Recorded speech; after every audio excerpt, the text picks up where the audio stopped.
Hello guys, അപ്പോൾ നമ്മുടെ water activities എന്ന വൻമരത്തിന് ശേഷം ഞങ്ങളുടെ നെക്സ്റ്റ് ഡെസ്റ്റിനേഷൻ എന്ന് പറയുന്നത് കോറൽ ഐലൻഡ് ആയിരുന്നു. അപ്പോൾ ഐലൻഡിലേക്ക് പോകുന്നതിന് തൊട്ട് മുമ്പായിട്ട് ഞങ്ങൾ ഇതുപോലെ ആക്ടിവിറ്റി ചെയ്ത ആ ബോട്ടിനകത്ത് കുറച്ച് ഫോട്ടോസും മറ്റു കാര്യത്തിനും വേണ്ടി സ്പെൻഡ് ചെയ്തു. അതിനുശേഷം വേറൊരു ബോട്ടിലാണ് ഞങ്ങൾ കോറൽ ഐലൻഡിലേക്ക് പോയത്.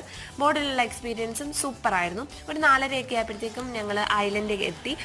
കോറൽ ഐലൻഡിനെ പറ്റി പറയാനാണെങ്കിൽ തായ്ലൻഡ് പോയതിൽ എനിക്ക് ഏറ്റവും ഇഷ്ടപ്പെട്ട ഡെസ്റ്റിനേഷൻ ഇതായിരുന്നു. പക്ഷെ വളരെ കുറച്ച് ടൈം മാത്രമേ ഞങ്ങൾക്ക് ഇവിടെ സ്പെൻഡ് ചെയ്യാൻ പറ്റുള്ളൂ. ഇതുപോലെ എനിക്ക് ഇക്കുവിന് സ്പീഡ് ബോട്ടും പിന്നെ ബനാന റൈഡും കുറച്ച് ആക്ടിവിറ്റീസ് ബാലൻസ് ഉണ്ടായിരുന്നു. അപ്പോൾ ആദ്യം തന്നെ അതങ്ങ് ചെയ്തു. അതിനുശേഷം ഞങ്ങൾ രാവിലെ ഒന്നും കഴിച്ചില്ല, പിന്നെ ഉച്ചയ്ക്കും ഒന്നും കഴിക്കാൻ പറ്റിയില്ല. അപ്പോൾ പിന്നെ ഇതുപോലെ ജ്യൂസ്, ഫ്രൂട്ട്സ്, പിന്നെ ചോളം, അങ്ങനെയുള്ള ചെറിയ ചെറിയ ഐറ്റംസ് ഒക്കെ മേടിച്ച് കഴിച്ച് ഇതുപോലെയൊക്കെ കുറച്ച് നേരം ഒന്ന് റെസ്റ്റ് ചെയ്തു. അതിനുശേഷം പിള്ളേരെ ഞാനും ഇക്കും കൂടി നേരത്തെ അങ്ങ് വെള്ളത്തിലേക്ക് ഇറങ്ങി. പക്ഷെ അത് നന്നായി. ഞങ്ങളുടെ കൂടെ ഉള്ളവർ കുറച്ച് താമസിച്ചാൽ വന്നത്. 6 മണി കഴിഞ്ഞാൽ ബോട്ടില്ലെന്ന് പറഞ്ഞ് ഞങ്ങൾക്ക് പെട്ടെന്ന് തന്നെ അവിടെ നിന്ന് പോരേണ്ടി വന്നു.